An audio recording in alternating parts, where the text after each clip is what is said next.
What's up guys, Joe Parfenuk here and welcome to my YouTube channel. So today's video is going to get in some tips on how to hire the right virtual assistant for your Amazon business. So I'm going to go over a job description, some sample interview questions, and just some things in general that help when you're hiring a virtual assistant. Hiring a virtual assistant is very important for your Amazon business in order to scale, because when it is only you, it's really hard to find all the hours in the day, and having another set of eyeballs to find more products is super helpful, as well as to do admin tasks that are just, wastes of time. So definitely take this advice and put it into action towards hiring your next virtual assistant. And as always, if you got value from this video, please drop a like, comment, and subscribe. Thank you guys. Now on to the tutorial. All right, so first things first, I'm going to get into where I hire these virtual assistants. So this is onlinejobs.ph.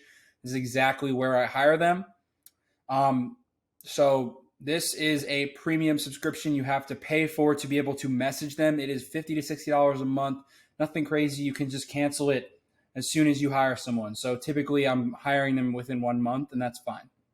So first, I'm going to just show you the job descriptions. So you basically create a job post. When you're starting out, you're probably going to get a lot of applicants. So this is 116 applicants. Probably like the third time I hired them. But as you start to tell the algorithm what you want for online jobs, they'll start to give you more qualified applicants. So that's a good perk of it. So the last one I did, we only had 41 applicants. And this is just the job description. I'll get into the job description in a second, but this is just what it looks like. And I can show you how it looks messaging wise and give you an example of a good hire. Or a potentially good hire. So first, here's the job posting. So just looking at, we want a long-term employee. We want to make that clear. We want them for the long run.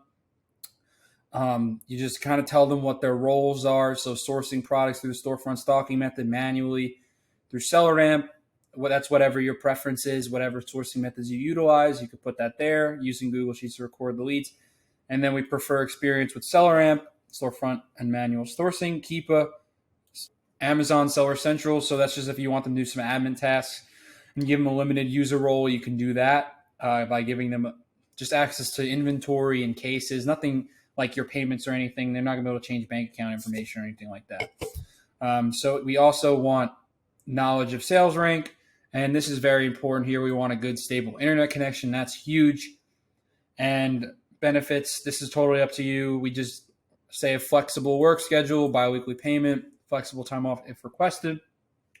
And then here's another big thing here, the sample project. So I typically ask for sample leads, which I'll get in towards the end. And yeah, so this is also another huge thing here. So we want to ask them questions, because this automatically will weave out 90% of the applicants, because they're going to skip over this question, the question and answer, and then you're going to know right away they're not meant for the job if they're not paying attention to detail, because that's definitely important with this job. So the questions I ask are totally up to you. You don't have to ask these questions, but I just ask past experience, SellerAmp, past experience with SellerAmp, Keepa, and product sourcing. And then the next two are kind of just random questions. You could ask them whatever you want. You could ask them what their favorite color is, something like that, just to make sure they're paying attention. That's really the purpose of it. So let me get into a applicant that I gave an interview to. So the reason why I gave him an interview is he very clearly showed his past experiences. He also put his resume. It seemed like he was very prepared on that.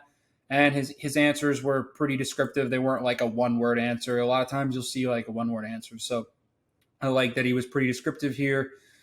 And yeah, that's why I decided to give him an interview ultimately. So let me go into exactly what interview questions I would ask. So first things first, I do a brief intro of the company. So I just explain where we're at, what our sales are, stuff like that. How long you've been selling, what products you like to source, what categories. That's all you really need to do there. It's nice to just tell them that straight away. And then you give them expectations. So this is totally up to you. This is just what I do as far as expectations. And I ask, tell me about yourself, past experiences. And then it's a lot of personality related questions. So tell me 3 strengths you have. Now tell me 3 weaknesses. Tell me a challenge you faced, how you overcame that challenge, what traits separate you from other potential candidates, how you deal with failure, and then now how you deal with success. Explain the time you didn't know how to complete a task, How'd you get the help you needed? Define effective teamwork. Discuss your previous experience with online arbitrage and sourcing methods you've utilized. So there's really only like one or two experience-related questions. The other ones I really want to find out how they are as a person, and that's the biggest thing. You want to know, are they able to handle tasks that are given to them? How do they respond to stress? How do they respond to this? Are they good teammates? Like, you want this type of thing to be able to fit in the culture and actually establish a culture and a person who actually cares about what they're doing. So that's what you want, because you don't want someone who doesn't care. And, if they answer these questions vaguely or just not appropriately, then you know that they're not ideally the person for the job. So that's why I do this. I think it's very important to answer or ask them these type of questions. And then you get an idea if they know what they're talking about by just saying, discuss your previous experiences with online arbitrage. And then you get to know their communication skills, because, they are from another country. So English is their second language. So you want to make sure that they understand communication, because otherwise it'd be really hard to communicate with them if they're not good at English. And just here's an example of some notes that I took down when I was hiring. So, this is just what you could do just to make sure that you have notes there to see who you exactly want to hire. Maybe you wrote something down and then you forgot it after the call. So it's just like to jot stuff down like that. And then I'll get into the sample leads. So basically, I just ask for 3 sample leads after I've interviewed them, after I know if they are the guy or girl for the job. I ask them for sample leads. This puts it to the test to see if they actually know what they're talking about. And that's a huge thing. You want to make sure they know what they're talking about. So as an example, she gave the site link, the Amazon link, the ASIN, everything that you need here. I've had some people just give me the site link and the Amazon link and not give me the buy cost, the profit, all that stuff. You want to make sure that they're doing that. And, the leads that typically aren't that great, but that's okay. We just want to make sure that they're looking at products that are, relatively decent. We can always mold it. And we also know that they're not using really any sourcing tools. Probably they don't even have SellerAmp or Keepa. They're probably just going off the free version or something like that, because, they are looking for a job. You kind of have to supply them that Keepa and SellerAmp. But, this was a good example. It was a very stable Keepa. I didn't actually buy this product, but because I typically try not to. But this was an example of a very good stable Keepa here that looks like something that we can work with. So that was the biggest thing. And that's why I ultimately ended up hiring this person. Their leads were good. The interview was good. Everything checked out. So yeah, that's pretty much the process. Then we hire them. We give them a 2-week trial to see how they perform in those 2 weeks. Can they handle the pressure and whatnot? That's a good thing to do. And then we hire them full-time from there. So just to sum it up, you're going to go to onlinejobs.ph. You're going to find, you're going to create a listing that is for online arbitrage, if that's what you're doing, product researcher.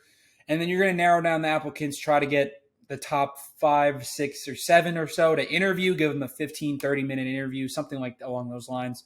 I typically find 15 minutes is enough. So then from there, you kind of get your top 3, and then you ask for sample leads, and then you make a decision from there, and then you do the hiring and all that stuff. So that's typically our hiring process, and that's how we find the best candidates. We make sure that there's a good process in place, because if there's not, and you're kind of just going off the cuff, it's going to be 50-50 if they work out or not. So most of the time, typically when we hire someone, it works out because we do have these processes in place for hiring, and we make sure that we are hiring the right person for the job. And that's very important, because you want to hire the right VA, because it can definitely make or break your business, because it's still a $500-$600 expense monthly. So, if you're wasting it, that sucks. You really want to make sure you're hiring the right person for the job. But yeah, all in all, though, hiring a virtual assistant can really change your business for the better.